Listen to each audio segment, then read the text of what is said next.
urusan dunia bakal hasil maksud cukup muyah bagian akhirat lagi geus moal kana neraka.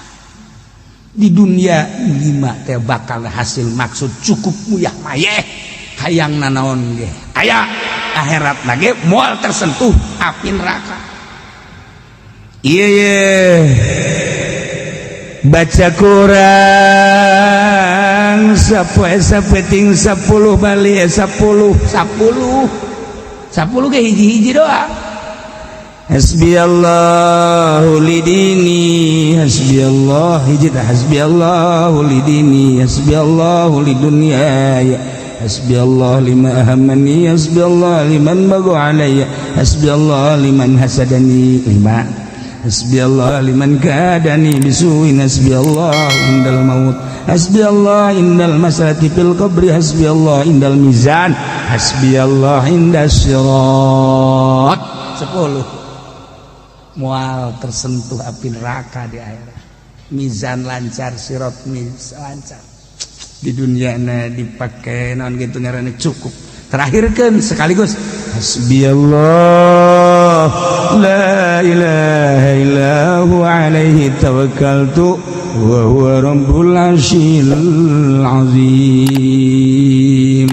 Tah wirid genet ieu cenah kieu atuh kunaon teh di fotokopi ge cerita heula ieu mah ge kadeulek wae hayang apa henteu sia ngawiridna.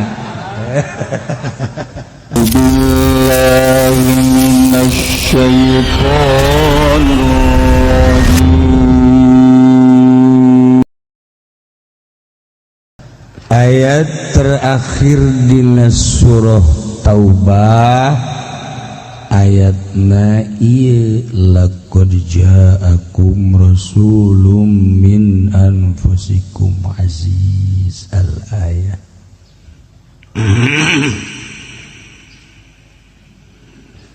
Ieu ayat khitab khusus kafara orang Arab.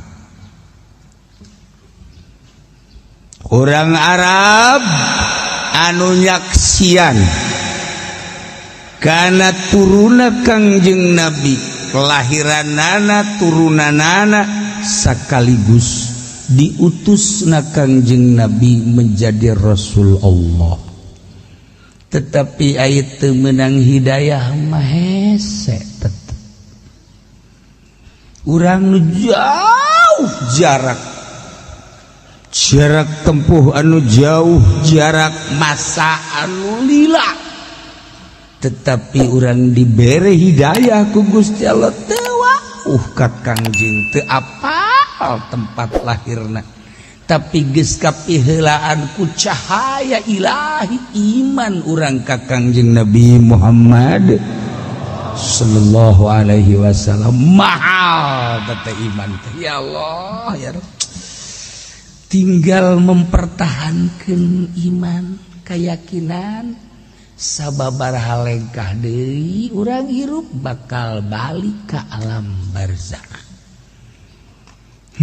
Teu rugi teu cangcaya urang paeh mawa keyakinan iman ke Allah iman ke Kangjeng Nabi Muhammad sallallahu alaihi wasallam. Pertahankan eta kajian teh ditembak enggeus kajian ditembak dibunuh kumaha Allah Muhammad iman ke Allah iman ke Kangjeng Nabi salam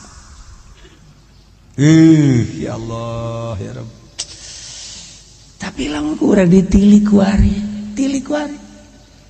saki informasi geus poharana dek neangan bebener geus teh kudu ngaji melalui informasi elektronik ambalaya tapi itu diberi hidayah mah hese nu mantak peperangan multi nasional Baghdad genjleng negara kabeh pimpin ku Saddam Hussein. Gua mah ingetkeun lain rek nyaritakeun peperangan andek nyaritakeun berbagai komentator tentang Baghdad itulah perang. Begitu Gus Dur ditanya, bagaimana Gus tentang perang Baghdad. Ngapain kita bicara Baghdad? Udah nggak usah diikuti. Bicara kita aja negara Indonesia. Sampai mati kamu tidak akan ngerti. Paham orang tentang Baghdad, Pak. Nu ngerti cuman Gus Dur. Moal keotakan cek urang cek ngomong urang nama sia daripada mikiran Baghdad bandingan dagang toge bae geus. Dagang jengkol bae geus. Geus sasawi dagangkeun ka dinya kabeh. Lain ukuran otak sia nyaritakeun Baghdad batu. Beuh Mang Saddam Hussein jelema leutik. Oyag negara kabeh. Nu ngalawanana ge multinasional Inggris, Prancis, Amerika. Lain lalangan Jerman. Milu kabeh. Lamun leutik negara moal ku kabehan dihantemna.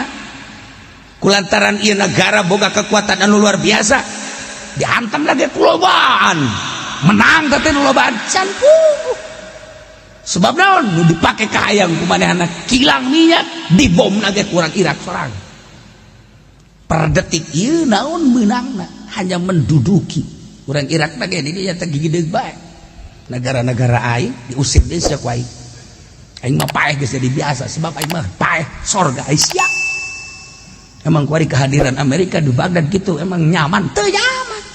Urang Irak mah kajen teuing paeh moal ditinggalkeun ku aing negara aing. Naon bebeunanganna? Teu bebeunangan. Nu deuk dimasalahkeun naon kuari? Nu deuk dicaritakeun sabaraha ribu tentara Amerika nu asup Islam. Per detik ribuan tentara nu asup Islam. Urang dikaburkeun teu meunang nyaho. Nu potong leungeunna, nu eueuh ceelian, nu eueuh mataan, anu tanpa daksa teu bisa lempang ku di Amerika. Ribuan jelema asup Islam. Saddam Hussein wasilahna. Urang mah kan teu nyaho informasi nu sabenerna. Kula ge jawab teh ti almarhum almarhum Gus Dur. Udah, kula nyaritakeun Baghdad saya. Pagawean urang bae cek. Moal kaotakan busia. Ye, sakola teu daun teu nyaritakeun Baghdad. Ulah gitu Gus. Itu kayak meresep bae. Tapi emang gua Baghdad bah negara 1001 malam. Emang kumaha sabaran nabi anu diturunkeun di dinya. Lain sembarangan negara teh mah negara kuno. Amerika negara anyar. Inggris negara anyar. Kalawan negara kuno. Menang teh gan sakadar di mata dan mengklaim hasilnya datang ka kuari ralang sadan hutang teh gara-gara membabi buta ngalawan Baghdad. Baghdad teh ieu tokoh Baghdad tiba heula ti mimiti khalifah kahiji khalifah kedua dan selanjutnya aya gimbir-gimbir teh Saddam Hussein. Nah naon kitu ngaranna waliun min auliyaillah. Ya negara kabeh ku Saddam mah kumisna bisa gede bisa leutik Saddam. Lamun geus disorot di televisi urang dari Saddam teh di satu sisi urang resep di satu sisi urang sieun kanyan. Aing neuleungan eta aing resep aya tapi sieun aya. Sakitu ge jauh urang ka Baghdad di dieu. Komo jeung jelemana. Tentara Amerika di dieu doang grup emang kumaha gitu. Teu diberitakeun kan kitu-kitu nama. Keistimewaan jeung kemaziahanana sabaraha ribu orok anu digaranan Saddam lamun lain gerak Allah mau bisa. Ya di Indonesia bae ge sabaraha ribu orok nu digaranan Saddam karunyin di awakna ge. Teu garagah cara Saddam teh kitu. Tuh ya Allah ya Rabb.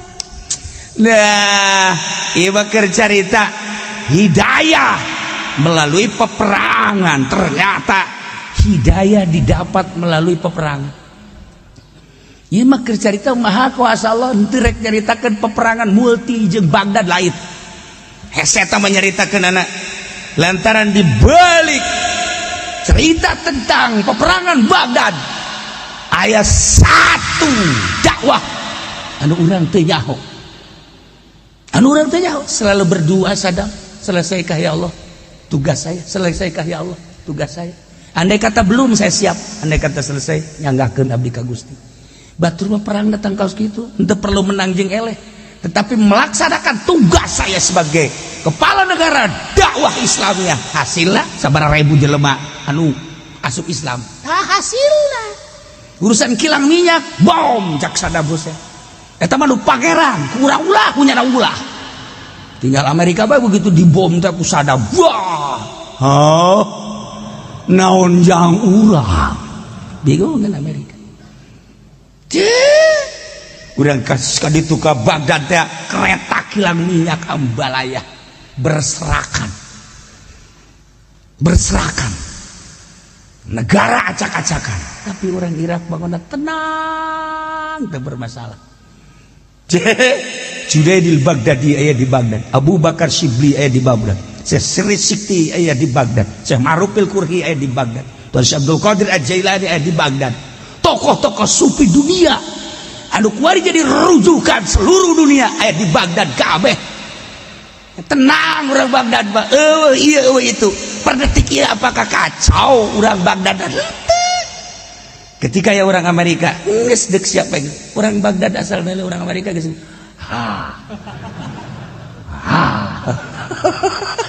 ih ngente di berita-berita negara 1001 malam Baghdad deh pokoknya mah urang-urang menceritakan Uzbekistan jeung Baghdad sejarah sufi. Pertama Uzbekistan namatkeun Baghdad tinggali di perguruan persupian lamun encan ka Uzbekistan can selesai setelah selesai di Uzbekistan mesti Baghdad namatkeunana teu kadeuleu ku zahir ku mata zahir pada detik ieu masih kan perguruan sufi teh seperti eta lamun encan ka Uzbekistan can kapanggih jeung guru-guru sufi Uzbekistan can selesai sufi mah ketika selesai doktrin tamatkan ke Baghdad tanyakan coba ge ka jelema ngarti dua negara Uzbekistan Baghdad Uzbekistan Baghdad dua eta mah perguruan sufi internasional enggas lamun encan makekeun ka didinya badak masalah perang hanya sebatas urusan dunia paek dan hidup titik untuk perangnya sarua baik hidup dan mati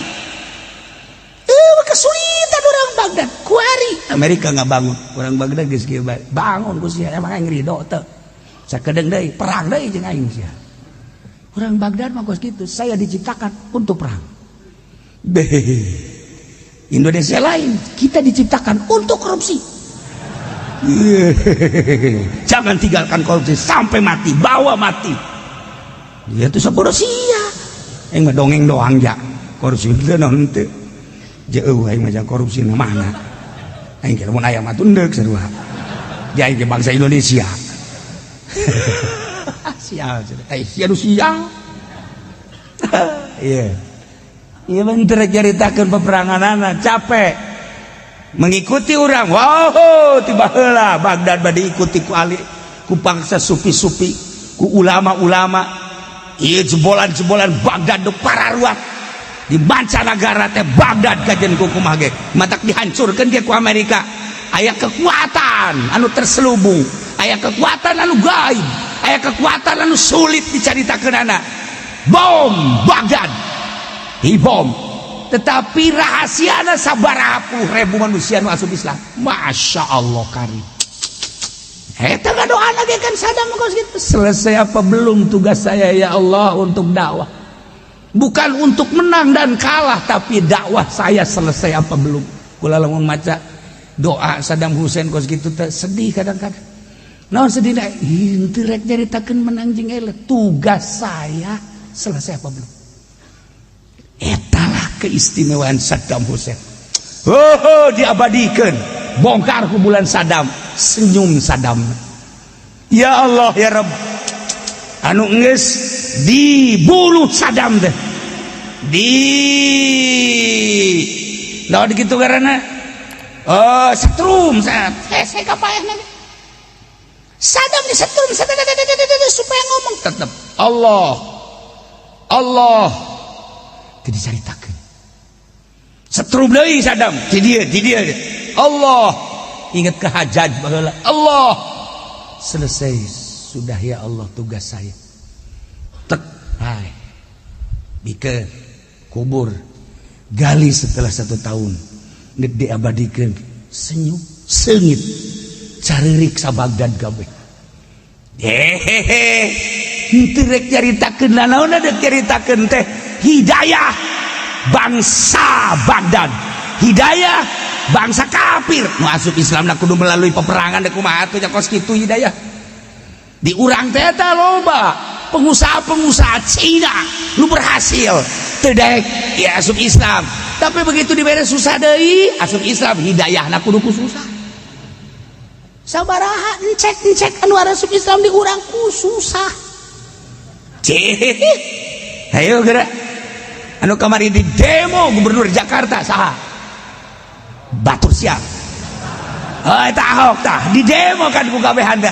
Nah ieu kan diperkirakan deuk asup Islam ayeuna deuk asup Islam Ahok teh eta kuari teh wallahu a'lam menang hidayah ti mana kakarak endeu tuh tak lamun kejadiannya dah asup Islam wallahu a'lam. Iyalah rahasia Allah kamari sandeg-degen henteu deui kuari radahaneut ente mah can nyaho kan kuari perkembangan Ahok ya tinggal zaman sia mah tuh ya mengikuti corona bae corona Ahok ikuti ku sia ya hampir kuari teh deuk asup Islam ya perkembangan politik teh ulah leleluarna doang jerona keur kumaha ieu nagara teh sampekeun duit aya naon nih di jero teh kekacauan dan lain sebagainya eta mah urusan lah tapi ieu teh di jero da aya naon duit menteri ieu dan di jero teh keur rupa sini pancen kieu emang ngosok ka ditu lelebah mang sia dakeun aing segala naon tah make jas teh eta tah aing eta di mana cenah kieu eta kenikahkeun teh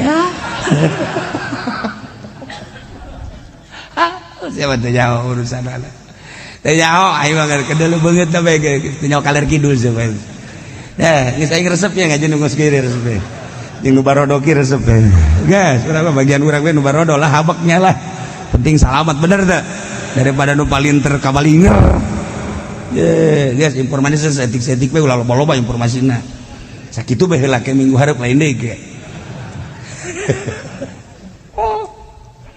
aya anu masuk Islam teh hidayah teh keur ngagoler di rumah sakit bos Indonesia terus kemudian ke Singapura terus ke Jerman tidinya jadi gering diimpus kieu bos Indonesia nah nyana terus non ngaranna ngagerokeun pamajikan jeung anakna muncak ngomong urang ayah ini sekarang harus diridoin mau masuk Islam cek anaknya jangan bah enggak kamu juga harus masuk Islam agama yang paling benar adalah agama Islam agama yang menyelamatkan kita nanti di akhirat adalah Islam saksikan oleh kaum sekalian bapak mau baca 2 kalimat syahadat beres baca 2 kalimat syahadat menang 1 jam mati di dunia sugih di akhirat ke sorga senep urang eta kusna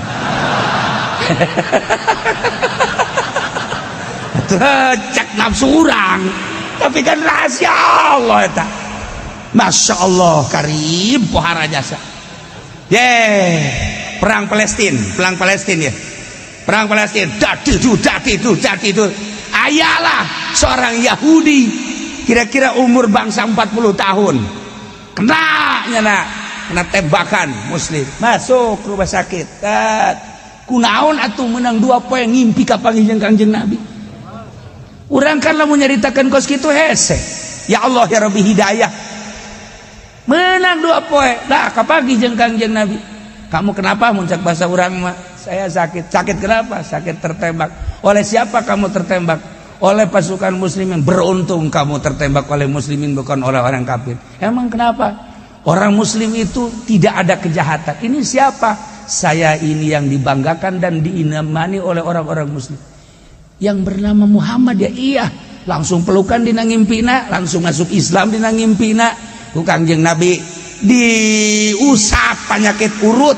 tembakan sat hudang cager langsung nyana baca la ilaha illallah la ilaha illallah la ilaha illallah la ilaha illallah dokter kaget naonan ya Allah ya Rabbi. Wah, sudahlah keluar la ilaha illallahan. Hampir ditembak di rumah sakit. Jangan, coba biarkan. Kita tanya dulu ada apa. Gitu ditanya seperti apa? Dibukukan. Kukula boleh bacakan bukukan. Bahasa Inggris masalah.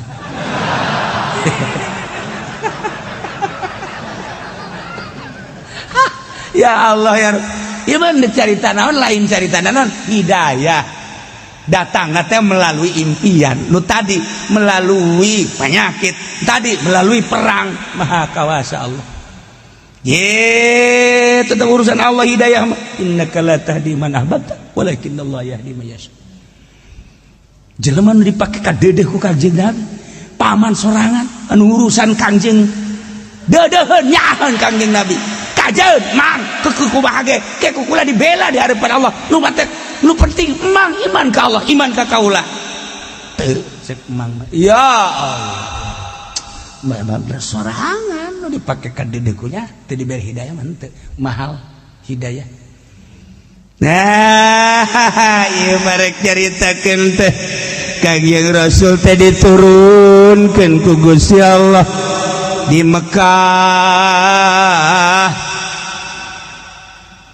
Dilahirkan di Mekah, digedekan di Mekah, diutus di Mekah khusus ke para orang Arab anu nyaksian kelahiran Kangjeng, anu nyaho sepak terjang kehidupan Kangjeng, anu apal diutusnya sebagai Rasulullah Kangjeng.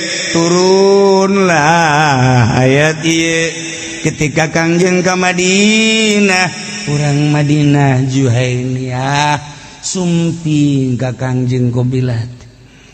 Aya naon cek Kangjeng? Kami mah eueuh deui iwal ti hayang ditulungan ku anjeun Muhammad. Cinta kami ka dedeh kami jeung karesep kami teh geus lila ka anjeun. Anjeun teh sumping ka dieu.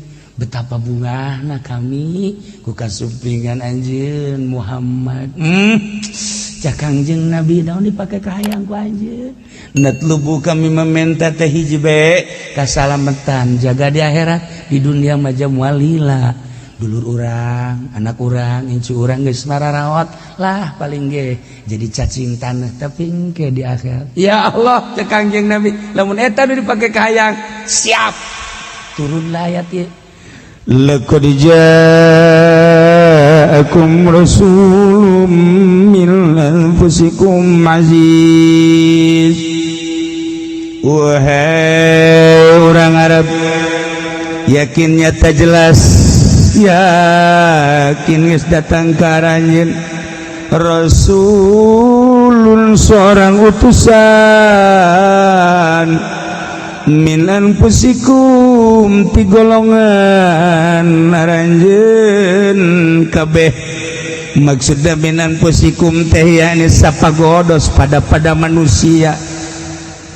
Bari apal anjeun kelahiranana, bari apal turunanana, bari apal kahirupan tileletik datang ka umur 40 tahun.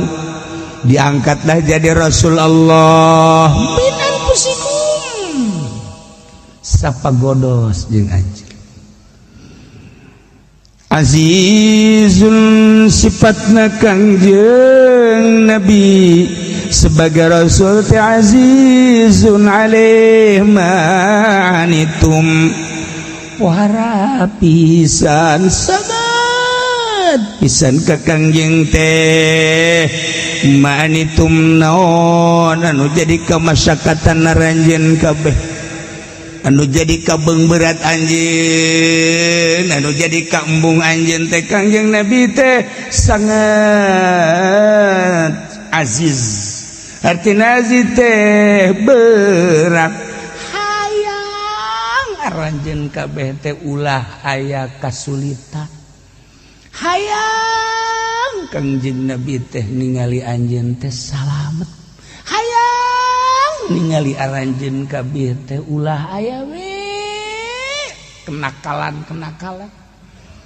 Dibere karakter Kangjeng teh diturunkeun ka dunia, diangkat jadi Rasul azizun alaihi ma anittum. pohara luar biasa Kangjeng Nabi menginginkan orang Arab kabehan khususna ulah aya kesulitan-kesulitan ketika orang Arab bagian kesulitan sangat sulit Kangjeng Nabi ketika orang Arab aya kategenahan Kangjeng leuwih tegenah deui ketika orang Arab teh aya ka embung Kangjeng Nabi leuwih embung ulah aya kategenahan terhadap orang Arab khususnya umumlah ka umat-umat muslimin muslimat ulah aya Kangjeng Nabi teh azizun alaihi ma'anitum berateun ketika neuleuh umat ngarasa berat teh Masya Allah nemantak hudang ti kubur teh Kangjeng teh ummati lain inget ka sorat ummati bangga orang boga Kangjeng Nabi seperti itu bener-bener manusia penyelamat anu mikiran umat ulah bae tigesle umat teh datang ka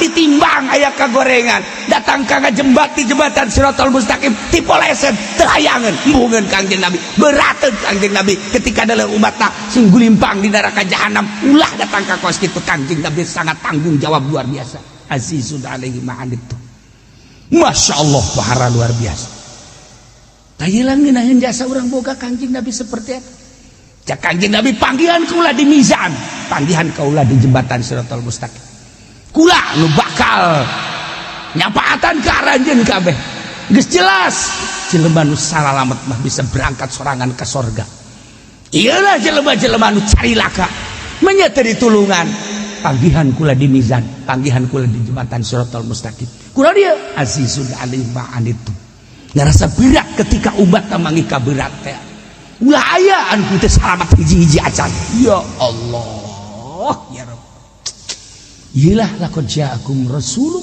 min anfusikum azizun alaihi ma'anitum harisun alaikum tur kasengsem Kangjeng Nabi karanjeun kabeh anta tadu kenayen menang pituduh harajan kabeh anu pohara jadi kamemet anu pohara jadi kahayang anu jadi kepikiran per detik-nak kasengsremak Kangjeng Nabi teh harisun alaikum karajen kabeh khusus urang Arab nu nyaksian kelahiran Kangjeng anu nyaksian sepak terjang Kangjeng anu apal turunan Kangjeng anu apal kana diangkat jadi rasulna Kangjeng umumna mah jang urang kabehan Kangjeng Nabi teh kasengsrem mak ka urang kabehan supaya urang kabehan teh menang pituduh kabeh masyaallah imankeun ka Allah imankeun ka kaula sebagai rasul Allah ulah datang ke salah ngimankeun dari penyelamat iwal ti kula cek Kangjeng Nabi nududukeun bahwa sang maha khalik adalah Allah nududukeun melalui kaula syariat nududukeun melalui kula karena berbagai hakikat kula teh hayang anjeun teh meunang pituduh wabeh ulah hayang kaluar tina hidayah harisun alaikum numantak diteruskan kuari perjuangan Kangjeng ku para ulama sarua ngabogahan azizun alaihi ma'anitum harisun alaikum lamun kiai dan teu boga harisun alaikum henteu kaserem hayang menang pituduh ka mana bae umat teh lewatna leumpangna mengkolna diantep ieu kiai anu bahaya nu kos kitu anu hararese urang teh ieu teh harisun alaikum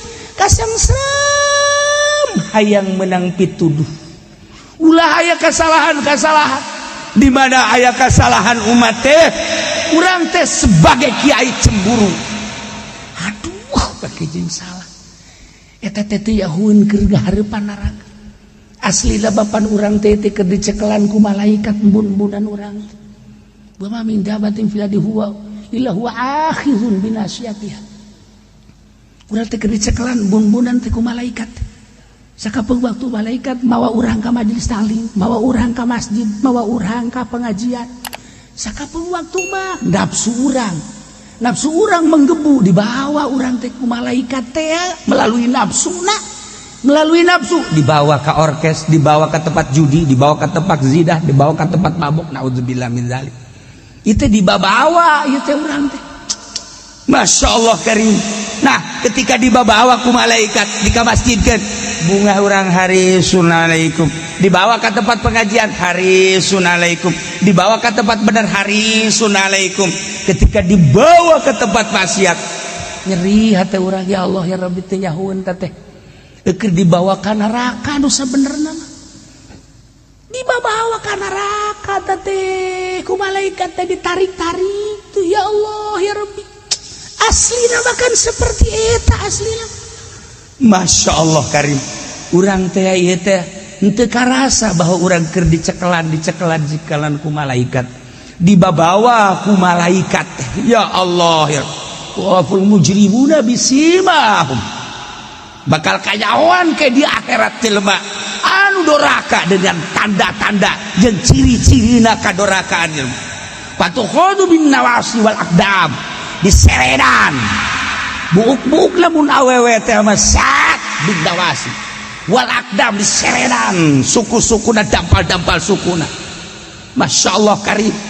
Eta teh cek Imam Saroni lain di akhirat, di dunia keneh ge sarua keur diseredan bae. Turapul mujrimuna bisimahum patukhadu bin nawasi wal aqdam. Tapi jelema anu bagus mah arifu fi wujuhihim nadratan naim. Jelema anu bakal dikasorgakeun mah kajahoan dina wajahna nadratan naim, cerah ceria. Dibawa ke pengajian kajen teuing teu dahar heula kuat. Ngan geus deuleuan jembal. Kiai loswat cenah cekeuna ieu. Demo sia kain.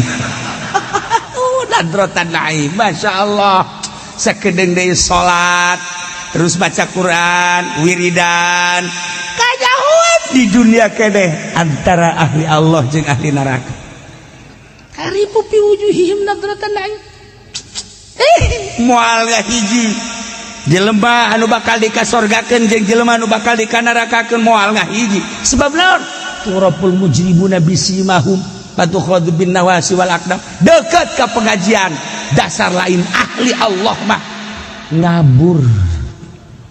Ji dekat ke masjid teh jauheun tihang masjid kos kumaha. Teh jauh nya dekat ke masjid teh antara imahna jeung masjid tapi teh jauh tilok ngitungan tiang masjid. Nya nama. Aya pengajian di masjid eta 20-an jeung tihang-tihangna aya 10, berarti nu gaji 10. Teh ya. Tuh kan. Tak itu maksudnya kajahoan ku urang bakal jadi ahli sorga ahli neraka padahal kajahoan nyingrai di dunia keneh. Urang ku ari sa mobil haju ngahiji urang jeung camat di mobil, urang ngahiji jeung camat deuk naon nu diobrolkeun bingung urang teh teu betah. Urang deuk ka Bandung pasti datang ka dieu bae ka Tangerang ganti mobil bae nya. Bapak-bapak kula-kula mah henteu datang. Beda ngobrolna hese. Tapi pan urang jeung santri deui mah geus sia tinggal nakolan bae ieu. Ngindaheun deuk ngobrol naon bae kumaha urang bae sacalangapna urang. Ngindaheun eta urang sapagodos ngaranna teh. Tapi urang ngobrol jeung polisi deuk ngobrolkeun naon urang mah. Ngobrolkeun bintang jajan naon bintang urang mah. Hayu coba hayu ngobrolkeun balok jang naon di mage ambal aya balok teu kapake tuh. Wah, balok teu udah bisa bingung urang. Ya, urusan sakola teh jaho, urusan tahapan derajat-derajat teh jaho urang mah. Diajak ngobrol ge lah sapira kos kitu babari mah babaringan teu hayang nyaho. Sebab naon sapira kos kitu. Jadi dina hartina mah teu nyambung bae heulanan. Urang samobil jeung DPR deuk ngomong naon aya. Kecuali Ki Fudoli lain deui itu mah nama emang semi nya nama tuh bisa teh mah ngobrolnya mah sebab osok aya bagianana pan perbulan-perbulanana uang jago. Panyana ge sok ngomong sia jadi pergi nang aing goblok sia barang peuting aing ngadoakeun atuh aya ana bae ku kucuran sia ka aing saeutik kiai goblok beureun teh mah nya.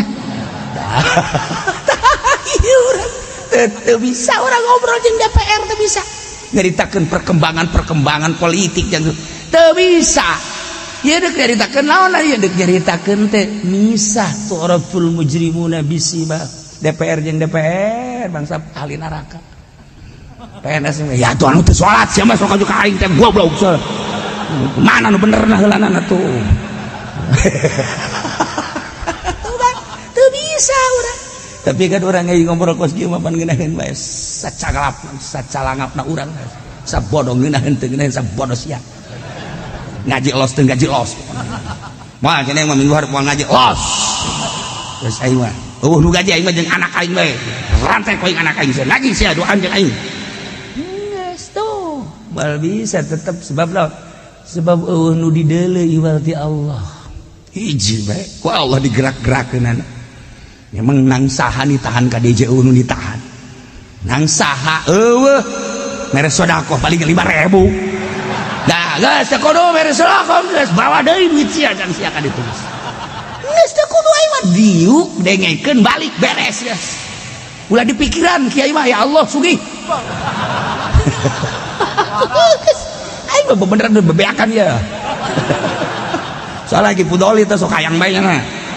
Teu kudu geus aing mah mulya lain jak sia, agung lain jak sia, sugih lain jak sia, kumaha Allah nu merena.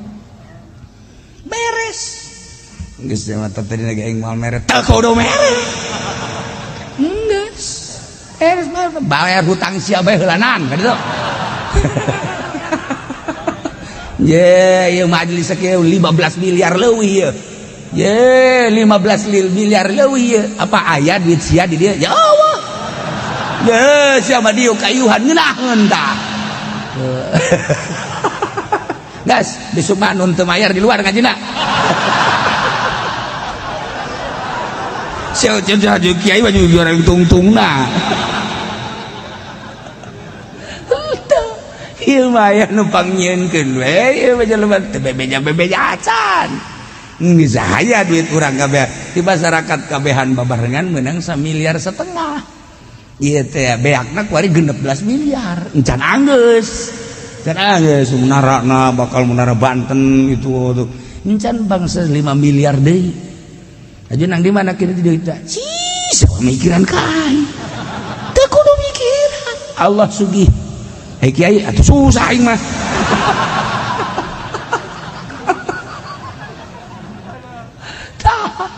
Ieu mah lainna naon ieu.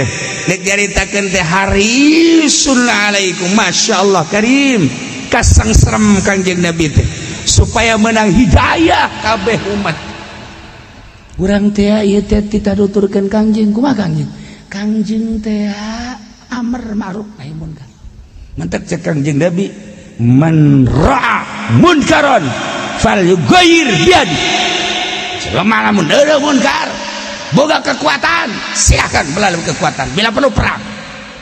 Wa man lam yastati lamun teu bisa fa bilisan ngomong coprak cara ki pudoli dibayar ngomong teh dibayar henteu. Lain dakwah teh pokos kitu usaha. Tuh, ieu nu bener. Sok aju kasinggung. Atuh lainnya na bae sia ge sarua. Ulah atuh urang dibayar ngocoprak we terus. Bila perlu kudu kos tukang menta-menta di pasar teh tah. Urang ka pasar kemis mawa salon. Saudara-saudara sekalian, saya datang ke sini untuk minta bantuan. Jepan goblok atuh. Suka teh dek dakwah horeganan masjid jan anggeus teh beres sama kos itu. Ulah dakwah. Falyughayyir biyadi wa malam sati pabilisani wa malam yasati papi qalbi lamun teu bisa make qalbu urang wa huwa adaful iman pang handap-handapna iman. Sapeker dipermasalahkeun ribut gede tapi lu liwat di hareupeunana rurundayan awewe teu dimasalahkeun. Je padik naon ieu fitnah gede ieu.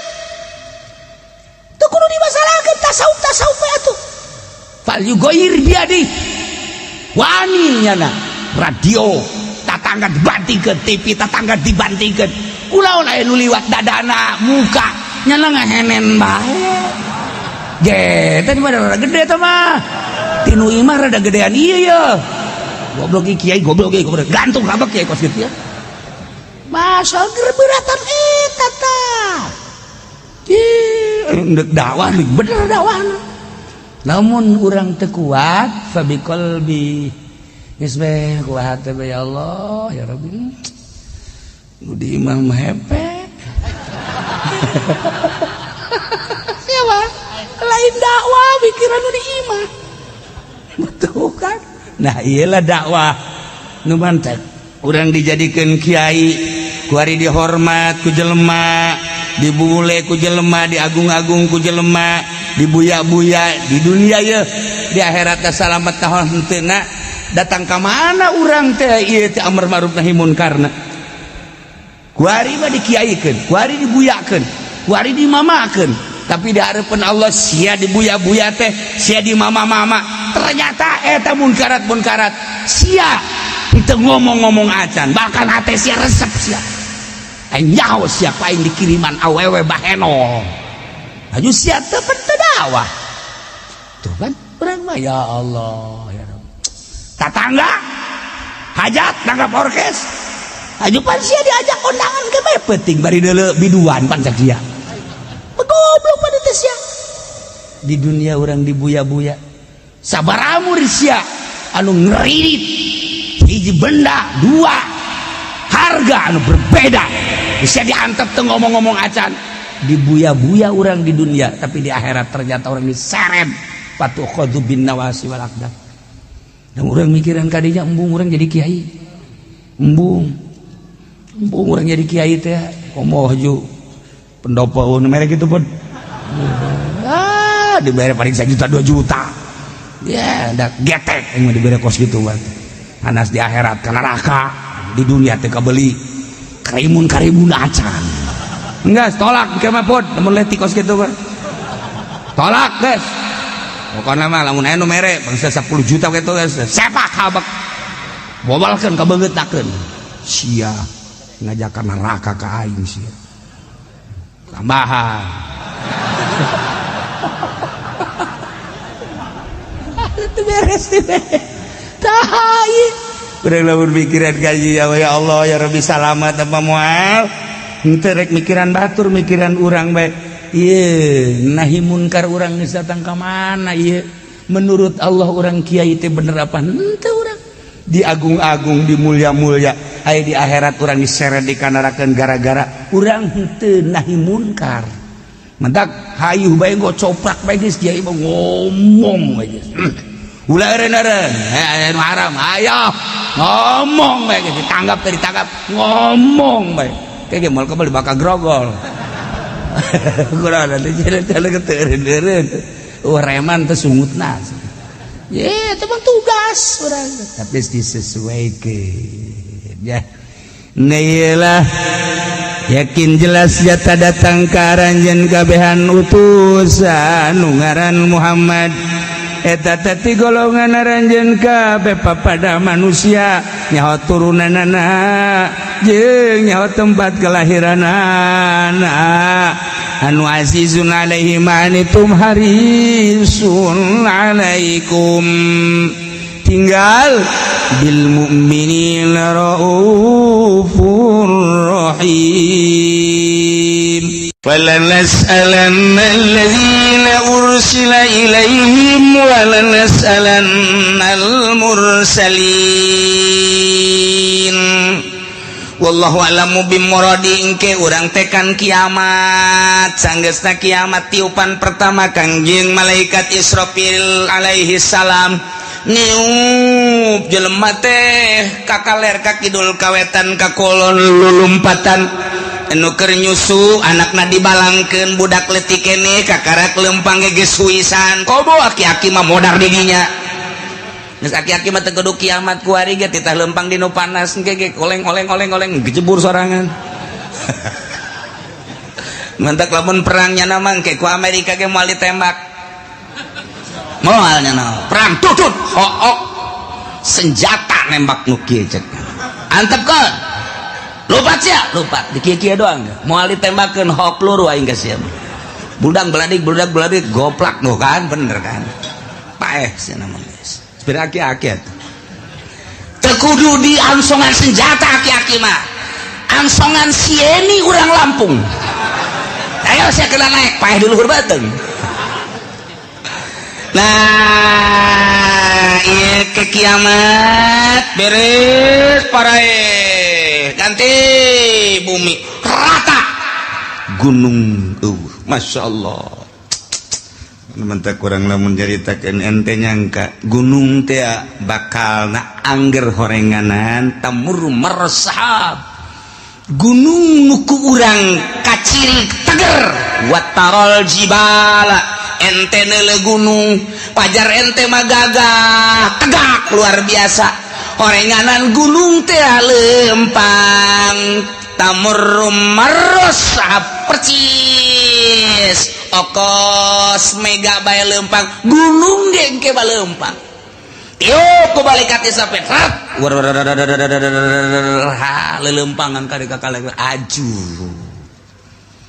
watarol jibala komidah disangka gunung teh teger kuat horenganan tamur marosahab leeh nana gunung sakitu tegerna leeh kok masih Juned aju ganti rata laut gunung kobe wah geus diterjemahkeun ku Raden Oma Irama kiamat terjadinya jadi presiden. Masya Allah gunung-gunung yang tinggi menjulang hari itu akan dimusnahkan. Wah pohara jasa Masya Allah lautan yang dalam sarua bae eta kos kitu jana beunang di Quran masalah eta. Ya Allah ya Rabbi beres kabeh kuari hujan teng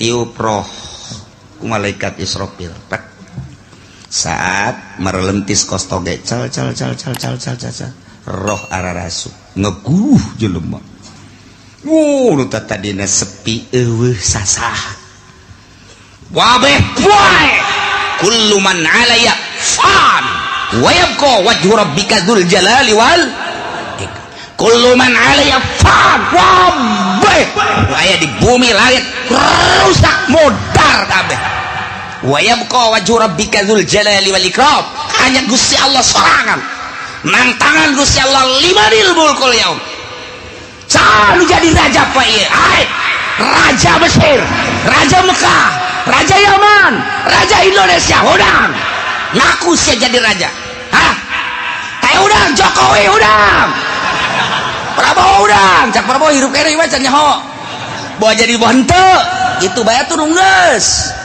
coba Soekarno udah kayak dia udang ke Pak Harto udah Gus Dur saya kan dilengserkan cek Gus Dur ya saya emang gak ada tanggung jawab bukan dilengserkan kalau saya lanjut baru saya tanggung jawab untung saya dilengserkan ya udah cek malaikat Israfil tenang Dur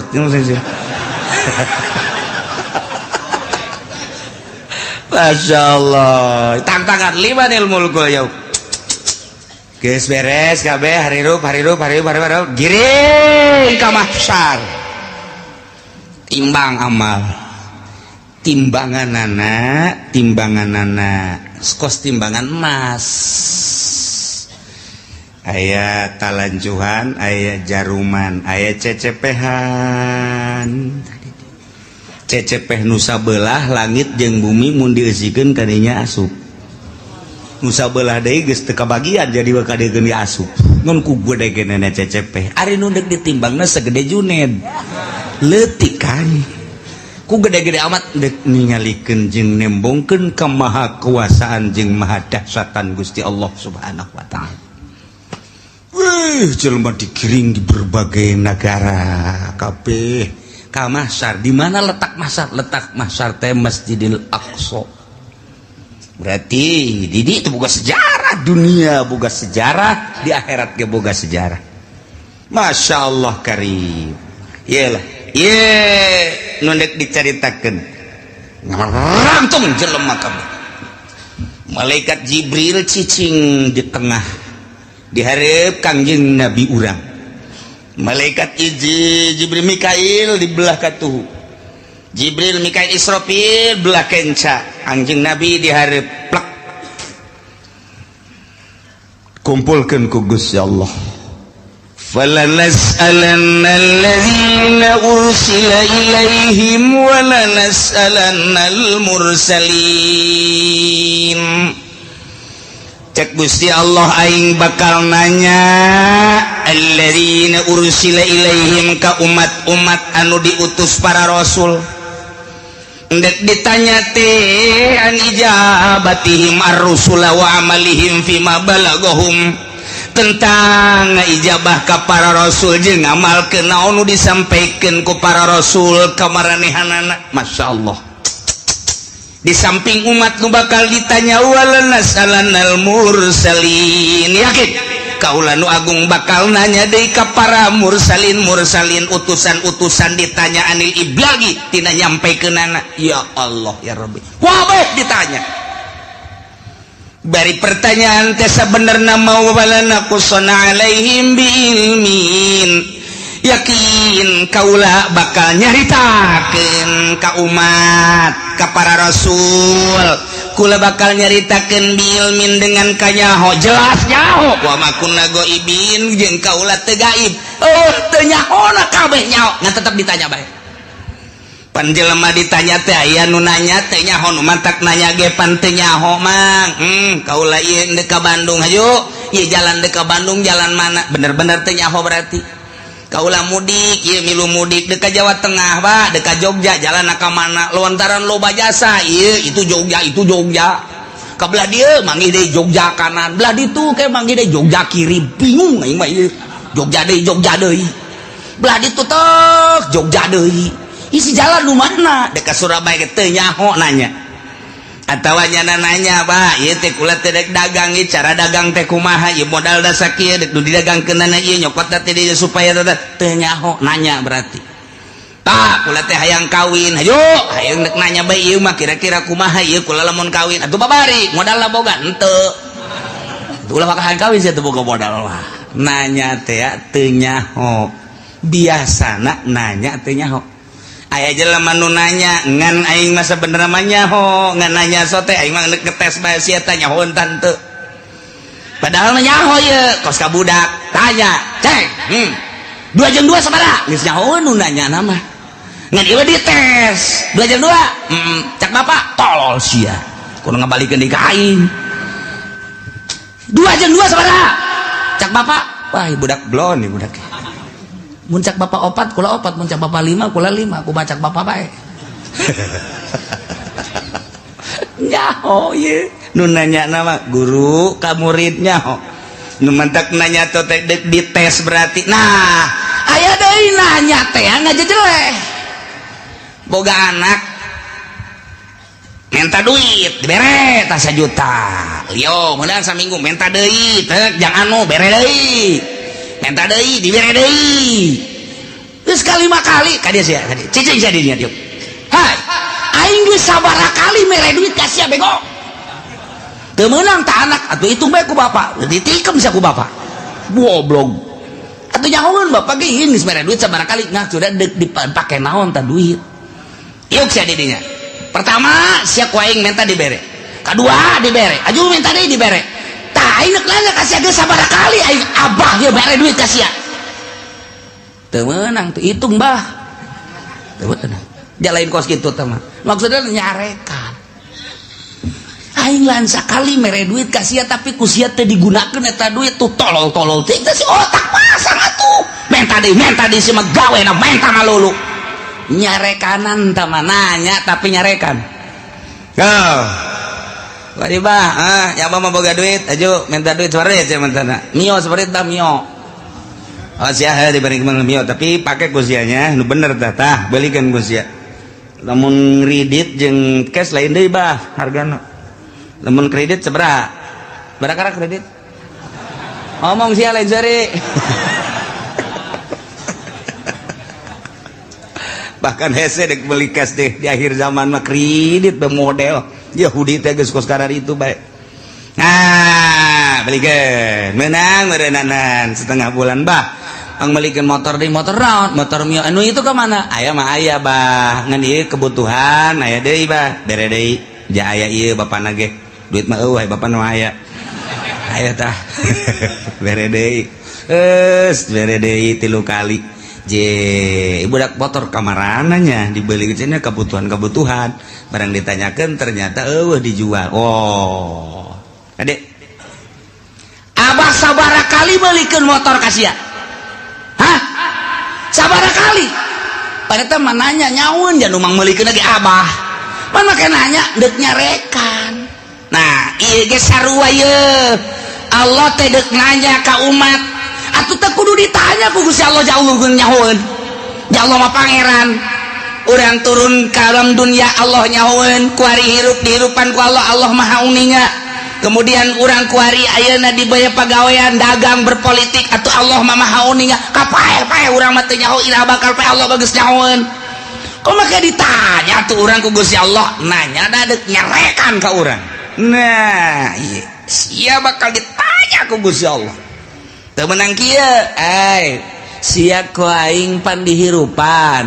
Nah ieu sia harita teh hirup kemudian pagawean sia waktu hirup naon bae cak Gusti padahal Allah nyaho cek urang teh atuh coba bae Gusti ka nyahona tumpahkeun ka dieu wah dikerekem sia ku Gusti Allah teu meunang kos kitu nyanggakeun sadaya-daya Gusti pangeunan Gusti maha uninga. Nah ieu bakal ditanya urang kabeh ditanya urang sebagai makhluk ditanya Kangjeng Nabi lagi ditanya sarua bae urang ditanya tentang naon tentang an ijabatihim ar-rusul wa amalihim fima balaghum urang teh ngaijabah ka Kangjeng Nabi narima kana ka Kangjeng Nabi syariatna jeung ngamalkeun datang ka mana ditanya zaman Kangjeng zaman sahabat zaman tabiin zaman para wali kuari Junaid maju enggak zaman saja hirup beye aing mah lain nanya rajana lain kiai sia nu nyampaikeun amanah para rasul nu nyampaikeun nu tabligh nyampaikeun amanah rasul saha zaman sia abdi harita teh gitu mui abdi harita di kecamatan mah kitu Kiturmudi naiknya ke kabupaten ju naik dinya ke provinsi pernah nyampaikan ai dibayar nyampaikan ai henteu mana muina mana mui panggil muin ih kuari nyana ngeuneunahanna mui nagara sia saha harita mui abdi aya orang kronjo panggil iya nu formal nu formil dipanggil eta bae teu bareres tah mah lantarannya nama ngomong aya dibayar teu ngomong teu dibayar teu ngomong dibere naik ngomong boga jabatan teu boga jabatan teu naik ngomong ieu mah anu berkeliaran we sa nah aya digigir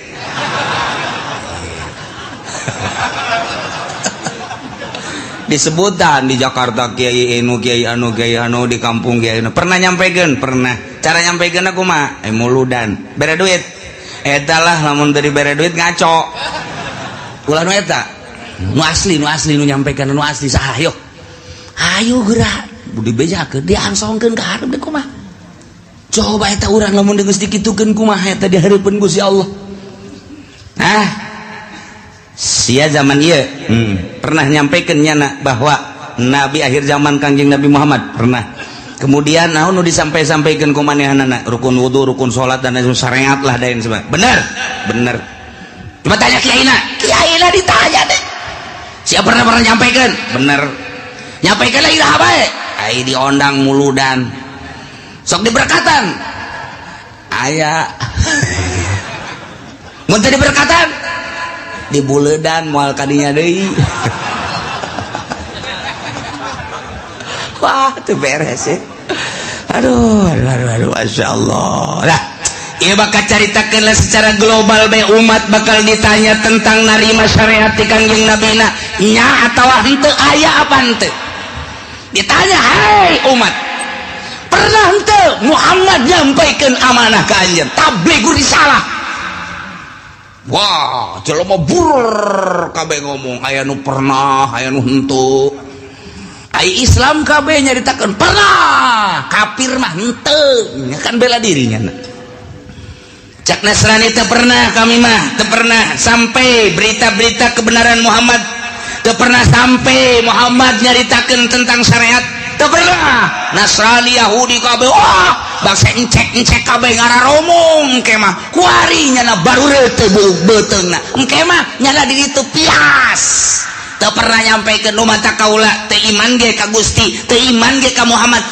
berita nyampeikeun maka urang lah jadi saksi tuh pacencongan urang jeung urang tidinya lah al yauma nakhtimu ala afwahihim wa tukallimuna aydihim wa tashhadu arjuluhum bima kanu yaksibun rame atuh Bang wah encek kampung Melayu ngomong hanya geus teu make haya kampung Melayu mah encek RRC bener nu kampung Melayu mah geus pohon bapak bahasa encek lagi geus teu bisaeun eta mah nya encek nya susah ya Allah nya di neraka saneng-neng rugina ka bina-bina hehe pohara jasa ari tatanggana mah nu Islam sanajan nyana ka neraka pan bakal dikaluarkeun tatangga si encek milu nyana digawe jeung encek tapi kan nyana kelantaran aya imanan tetep dikaluarkeun untung kan no iya wala nas'alanna alladzina ursila ilaihim ditanya umat tentang nerima atau henteuna ka para rasul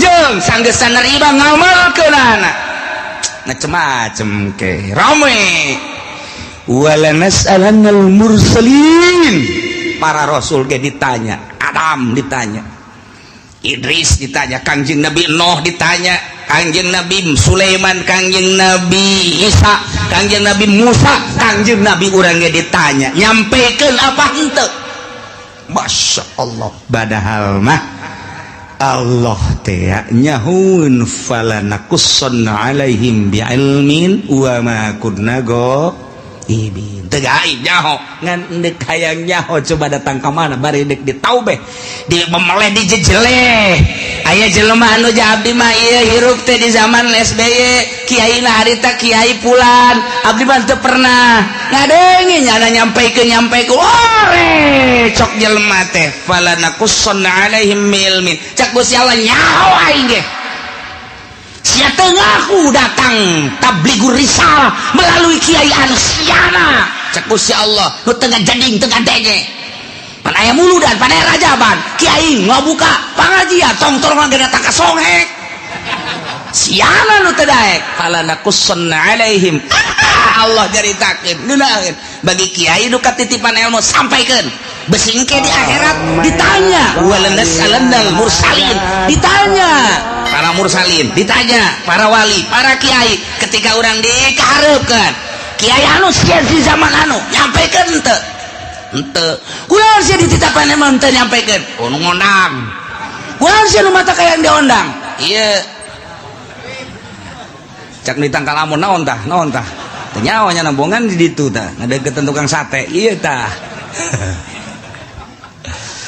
tuh kan ditanya kabeh umat ditanya para rasul ditanya Gusti Allah umat ditanya para wali ditanya umat ditanya kiai ditanya kabeh mana teuing ramena nah wa ma kunna ghaibin sabenerna mah atuh aing teu gaib eueuh teu kanyaho teu nyaho an iblagi rusul wal umamil khaliyah bima fi ma'amilu nyaho tentang nyampaikeun para rasul nyaho pisan atuh uning pisan jeung umat-umat anu sepi tidak pengamalan nu ngamal jeung nu henteu nyaho Allah secara perinci juz'i satu persatu nyaho Gusti Allah si ieu gadenge si ieu ngamalkeun si ieu narima si ieu teu ngamalkeun si ieu narima si ieu ngamalkeun setengah si ieu narima si ieu ngamalkeun poara si ieu narima si ieu teu ngamalkeun nyaho Gusti Allah bakal dicaritakeun hiji-hiji falanakussanna alaihim bi'ilmin wa ma kunna ghaibin nu gaib ya Gusti Allah Gusti Allah maha uninga nu mantak urang kuari salat ti penting teu kudu dikanyahokeun ku tatangga cukup ku Gusti Allah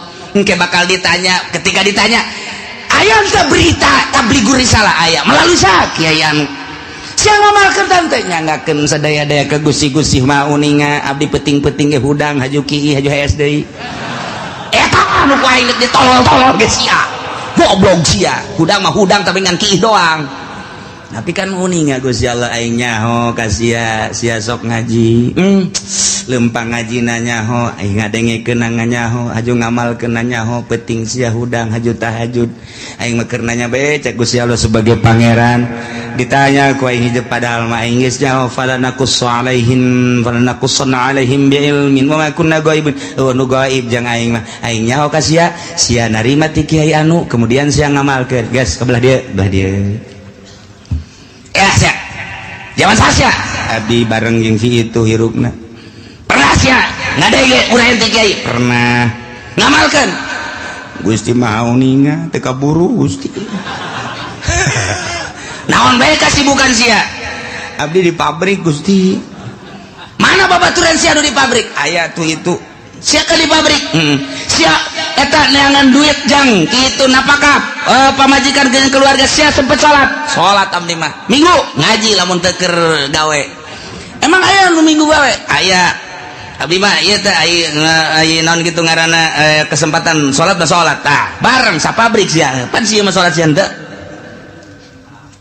nyangageun Gusti deuk kuas wa ma kunna ghaibin nu gaib nek ngomong naon sia aya dalilna tah babaturan sia mah jadi pabrik ke sapabrik malah jeung sia malah sakontrakan sangarendeng sia mah jasa salat sia nu henteu nah nu matak sapabrik aya bae tah nu dibere daek salat jang dalil engke di akhirat besinya ngomong bo Gusti bongan abdi mah dibere susah haju di pabrik teu kaburu salat Gusti neangan duit bae babaturan sia datakeun da susah sarua pas salat sia ka ditu atuh ndak lompat ka mana sia ayo sia daul wamakun la goibin waduh gaib jago sia mah deuk nyarekan bae supaya kadenge ku ban sojen tinggal babaturan-babaturannya na waduh si itu dicarekan moal teh ge dicarekan aduh deuk lompat ka mana ya aing deuk lompat ka mana nah kabeh bakal ditanya fala naqussonna alaihim biilmin wa ma kunna goibin tanya hiji-hiji bari Allah nyaho lu goib ka Gusti Allah supaya jelas Allah teh pangeran dek ngajejelek jelema ditanya ku Gusti Allah kunaon sia persiapkeun ti kuari jang engke ngajawab pertanyaan eta lain lalagaan ieu mah Al-Qur'anul Karim wal waznu yauma idzinil haqq ya Allah timbangan lil amali dipasang lisohaikiha atawa jang nimbang amal bimizanin lahu lisanun timbanganana aya jaruman wa kafatali aya dua cangkok dua mangkok dua cecepeh kama waroda fi hadis Kanjeng Nabi geus ngajelaskeun ayat 3 hadis nu ngajelaskeun tentang sifatan mizan tentang pertanyaan jaga maksudna naon timbanganana jelas nu ditimbangna apa jelemana apa amalna apa bukuna eta lah Kanjeng Nabi nu ngajelaskeun aya nu jelaskeun Kanjeng Nabi jelemana langsung diayakeun di hadis lain Kanjeng Nabi nyaritakeun jelemana mah tetep nangtung di itu nu ditimbang adalah sohaib buku-bukuna cek sakaol mah lain buku-bukuna amal bae diwujudkeun ku Gusti Allah amal bagus herang bagus cang amal goreng poek jore nu jelas mandek kumaha ge ima urangna wa ima bukuna wa ima amala pan nu jelas apa tetep bae ditimbang-timbang keneh ieu ayatna wal waznu yauma idzin al haq timbangan nyata timbangan nu bener yauma idzin harita bakal dipasangkeun jangan sing hade faman saqulat mawazinuhu faulaika humul muflihun sahaja lemah nu ditimbang berat amal hadena faulaika humul muflihun bahagia wa man khaffat jelema anu hampang mawazinuhu kahadeanana berat ku kagorenganana faulaika alladzina khasiru anfusahum jelema etalah anu ngarugikeun dirina waktu di dunia bongan teu daek beramal bitaswiriha ilan nar ku sebab dijongkokkeun ka neraka bima kanu bi ayatina yazlimun ku sebab maranehanana ngazolimkeun teu percaya ka ayat-ayat Allah subhanahu wa ta'ala nu ngantak urang mah alhamdulillahirabbil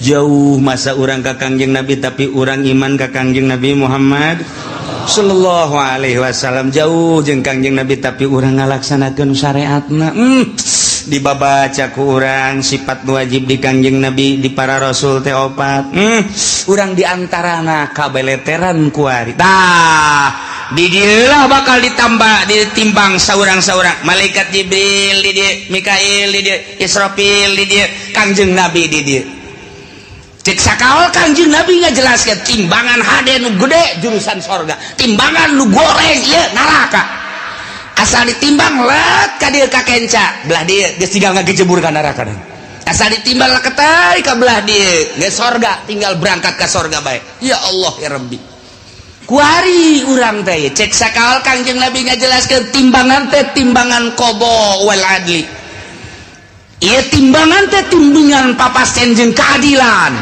nu mantap kuari urang timbang diri urang kuari kurang kudu timbang kajujuran jeung keadilan urang geus datang ka mana urang nuturkeun Kangjeng Nabi geus datang ka mana ngalaksanakeun syariat Kangjeng Nabi ketika ditimbang kurang bera rasa aing lamun ditimbang berat mana ya ti mata bae mata ye lobaan dipake neuleuh Quran apa lobaan dipake neuleuh TV kurang bae timbang kuari ye qada wal adli kuari cek Kangjeng Nabi timbang maneh merenung ceuli lobaan pake ngadengekeun musik apa lobaan pake ngadengekeun urayan-urayan hayo coba hayo apa lobaan ngadengekeun anu hasud ka urang anu ngomongkeun ka urang apa lobaan make ngadengekeun Al-Qur'an hadis kalam ulama timbang ku urang sorangan bari merenung kieu urang timbang ku sorangan bae hayo geura leungeun lobaan pake nyekelan naon ieu leungeun hayo sia leungeun apa nu teas-teas apa nu hipu-hipu sia leungeun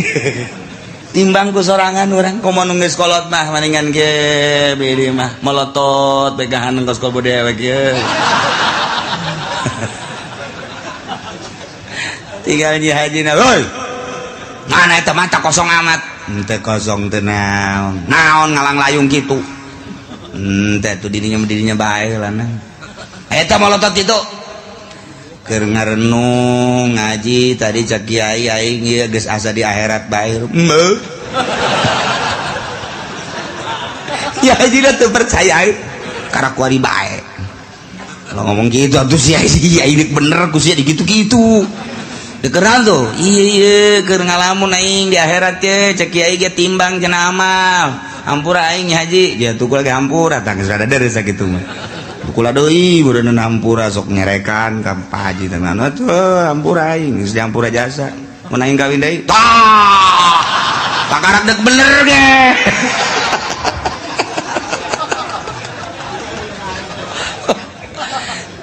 urang ngerenung ya aing lamun ditimbang kuari andai kata paeh aing ye ditimbang beratan ka mana mulai urang ngurucut cai mata Gusti tibalik datang ka kuari Gusti Allah nyaritakeun kahirupan para rasul nyawa ditarohkeun jang ka Allah terus di para sahabat nyawa ditarohkeun abdi manarohkeun harta ge ku pait-pait teh di zaman para wali songo eta teh perang nyawa tarohanan urang lamun zalah ka Kudus masyaallah jana mapan balik teh dicacag nu ku urang kuari dizarahan di Kudus Sunan saha ngaranna Kudus tuh siapa jarah bae teh ngaran ayo kiaina poho buku aing ge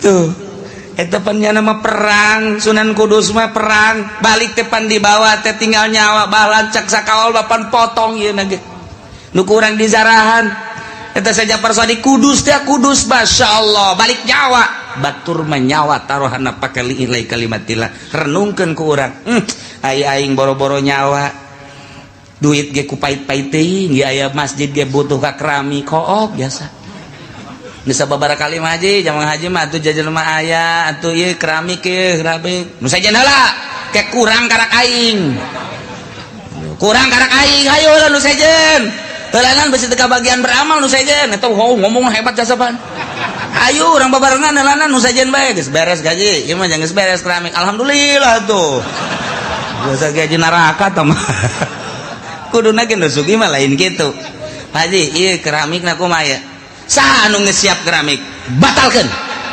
batalkan yes Pak Haji duit loba di bank anak geus di ngaranan ari Pak Haji na aing mah teu boga duit sial teh Ki Haji tolol emang nu sugi mah kos kitu bloon batur bae dikesek-kesekeun tah hayang urang mah hayang ngadenge tuh geus kitu Mang Anu sekian meter Mang Anu sekian meter Mang Anu sekian meter saya sabaraha eta aya 20-an mah bejakeun ka Mang Anu lain teu butuh gitunya dieu mah ku Pak Haji bae kabeh sapira 500 meter lah sabaraha kebon 500 meter geus tuh jual ke buat tetangga habak beres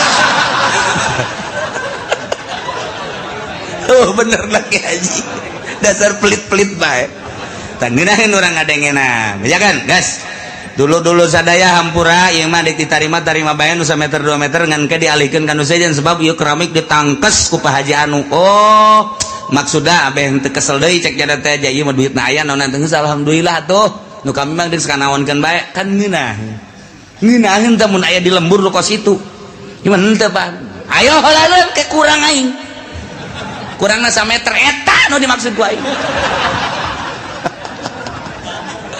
aduh ya udah sugih dur-dur pet tuh kos gimana iyalah wal waznu yauma idzinil haqq fa ulaika faman saqulat bawazna Kangjeng Nabi na di dieu maksudna naon eta Kangjeng Nabi di dinya cicing ya Allah ya Rabbi Kangjeng Nabi lain samaneh ketika ditimbang umat Kangjeng teh heula pan al awwalun al akhirun umat Kangjeng Nabi teh pandeurina diayakeun pangheulana ditimbangna Kangjeng Nabi di dinya sabelah Kangjeng Nabi cicing di cukang neraka jahanam Masya Allah lain lalagaan Kangjeng Nabi memang kumaha begitu ditimbang teh nu kadeu ku Kangjeng Nabi leket teh ka kenca Kangjeng Nabi nyekelan surat ulkoh ngaranna tek gegera dikajakeun naon cak dibero loba omong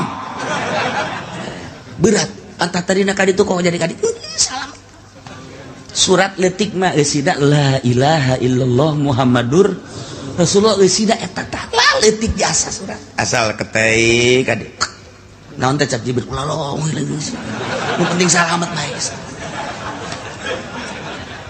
sada senang jasa urang boga Kangjeng Nabi modal kitu senang mun aya presiden nu kos kitu mantap jasa tah ya Allah ya bahkan sinar sholawat maka deuleu begitu dek ditimbang tak timbang leket teh kade maneh kadeuleu ku kaula cek Kangjeng Nabi ai Tuhan saha ma ahsanaka wajhaka wa ma ahsanaka khalqaka saha ieu kasep amat jeung bager amat ana nabiyuka Muhammad oh ku kaula kadeuleu maneh sok maca sholawat 11 ta salat seeutik jasa cek ya kaduhung aing 11 baheula isin ye diomongkeun di hareupeun jelema cak batu deh 11 doang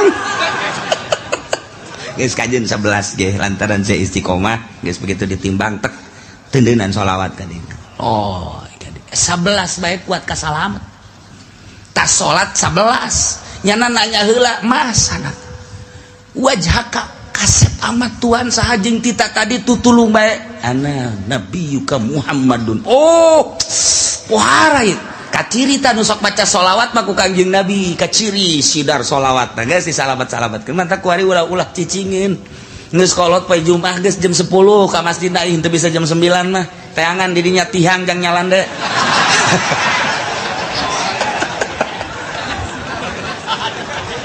tuntuna lain baca sholawat tasbih ka mana mata ka mana bahkan aya nu nyokot ge tambah baturan tasbih teh nyaho nya na barang hudang aya tasbih aing ka mana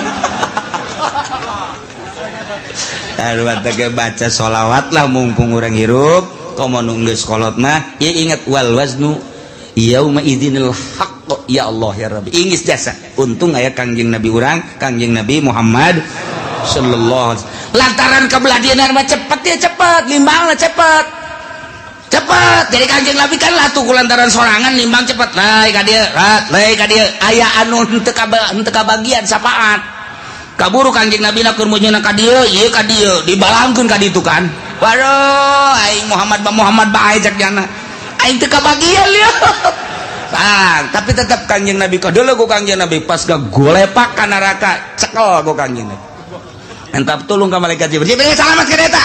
Ji, atuh tak manggeus jore cek eta teh. Jadi itu lagi main simplong melulu ya. Aya sholawatan cek Kangjeng Nabi. Sabaraha sih sok maca sholawat? Ai muludan cek nya.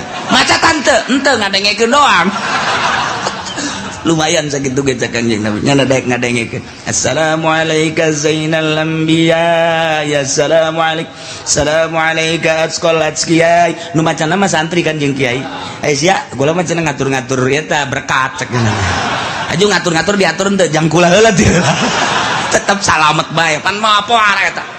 Ngan eta teh ngaguling heula ka neraka tah mah. Tapi tetep kok ngajar rawel. Jibril salametkeun. Masyaallah Kangjeng Nabi moal aya pang sibuk-sibukna ieu ketika wal wasdu yauma idinil haq. Sibuknya sa Kangjeng Nabi. Geus manu ieu, geus manu itu, geus manu ieu, nu itu geus ulah aya bae umat Kangjeng Nabi nu ngagolepak ka neraka pohara jasapan. Mantak teh kuari usul ka Kangjeng Nabi beusi engke kalepasan. Teu kadeuleu teu karawel lanjut teu kalekep ka bapak tuh. Padoh pan geus kalekep apa teu kadeuleu ku Kangjeng Nabi. Umat aing geus beakeun kan Jibril. Beak geus. Aya wae nu teu kalekep bangonna mah aya. Pan kita tadi aing sakieu sibuk lah cek Kangjeng Nabi kade itu. Eta lah aya bae. Coba, tang. Ya, tuh bener. Cabut Jibril. Cabut. Sih ti kalekep kunaon? Kredit cek gitu. Lewat ketik wari urang lobakeun maca sholawat ka Kangjeng Nabi Muhammad sallallahu alaihi wasallam. Apalkeun ayat ieu mah ieu jang supaya urang merenung. Wal waznu ari timbangan yauma izin nalika dipertanyakeun umat jeung para nabi, yakni yaumal kiamah al haqu, timbangan nu jelas nu hak nu nyata bakal dipasangkeun, urang bakal ditimbang ima urangna langsung wa ima amalna wa ima bukuna nu bakal ditimbang nu jelas deuk mamana ge pasti ditimbang. Renungkeun ku urang aing mun ditimbang beratan mana. Haju Kangjeng Nabi neuleuh tah henteu ka aing saat eta. Mun urang ditimbang bagus nikmat amat. Ketika orang ditimbang goreng haju Kangjeng Nabi neuleuh tetep ku Kangjeng Nabi diamankeun. Ieu nu rempan mah timbangan urang jore, Kangjeng Nabi na teu neuleuh ka urang. Apa teh kalekep eta? Tah ieu tah nu dikhawatirkeun beusi ti kalekep doang. Masyaallah. Mudah-mudahan urang kabehan engke katingali ku Kangjeng Nabi urang, disafaatan ku Kangjeng Nabi urang sehingga urang kabehan salamet.